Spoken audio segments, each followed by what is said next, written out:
یاد رکھو جہاں پر ذکر آتا ہے کہ بندے کے 80 سال کے گناہ بخشے جائیں گے، اس سے مراد ہوتی ہے صغیرہ گناہ۔ کیا ہوتی ہے؟ چھوٹے گناہ۔ جو بڑے گناہ ہیں ان کی بخشش کا طریقہ اور ہوتا ہے۔ اگر میری بات آپ کو سمجھ نہیں آ رہی، میں بڑی آسان سی مثال دے دوں۔ میں حضرت صاحب سے 1 لاکھ روپیہ قرض مانگتا ہوں، یہ مجھے قرضہ دے دیتے ہیں، اب میں ان کا قرضہ دبا کے بیٹھ جاتا ہوں، واپس نہیں کرتا، درود پاک پڑھنے سے قرضہ معاف ہو جائے گا؟ مجھے بولو یار۔ وہ قرضہ ان کا واپس کروں گا، پھر جو تاخیر ہوئی ہے اس کی معافی مانگو، پھر باتیں بنے گی۔ اب ایک بات بڑی میں کڑوی سی کہنے لگا ہوں، اگر درود پاک پڑھنے سے ان کا قرضہ معاف نہیں ہوتا، اگر درود پاک پڑھنے سے بندے کا قرضہ معاف نہیں ہوتا، ارے نماز تو رب تعالیٰ کا قرضہ ہے، یہ کیسے معاف ہو جائے؟ حضرت صاحب نے ایک بڑی مزیدار بات سناؤ۔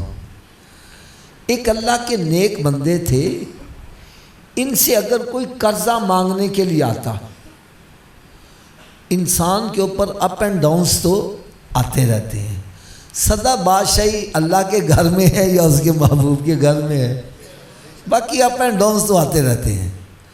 کل کو جو بادشاہ ہوتے ہیں آج وہ بیچارے جیلوں میں پڑے ہوتے ہیں، کوئی فقیر بنا ہے، کل کو جو فقیر تھے آج وہ بادشاہ بنے بیٹھے ہیں، مالک ہے جو چاہے کر دے۔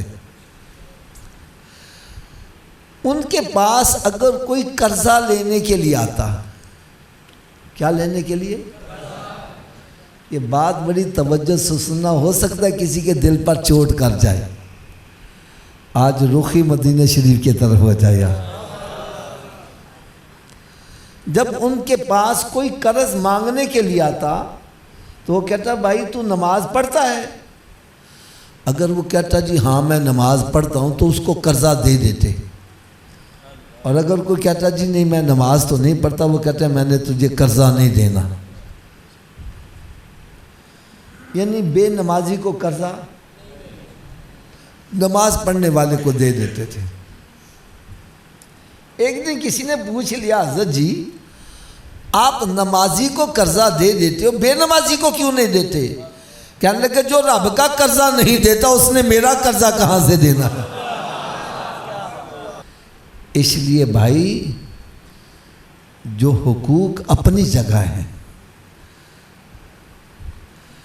درود پاک پڑھنے سے بندے کے صغیرہ گناہ معاف ہوتے ہیں، کبیرہ گناہ، مثلا میں نے ان کا قرضہ لیا ہے تو ان کو قرضہ واپس کروں، نماز میری رہ گئی ہے یہ قضا ہو گئی ہے، یہ کبیرہ گناہ ہے، اس کو نماز کو ادا کروں گا تو معافی ہے، فرض روزہ رہ گیا ہے اس کو ادا کروں گا تو معافی ہے۔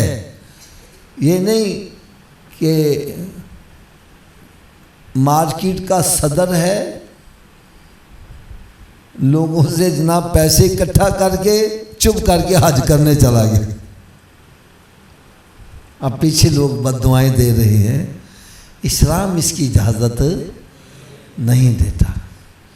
تو لہٰذا کسی کے ذہن میں ایسی بات نہ رہے، جو صغیرہ گناہ ہے وہ صغیرہ ہے، جو کبیرہ گناہ ہے وہ کبیرہ ہے، کبیرہ گناہ کی بخشش کا طریقہ علیحدہ ہے۔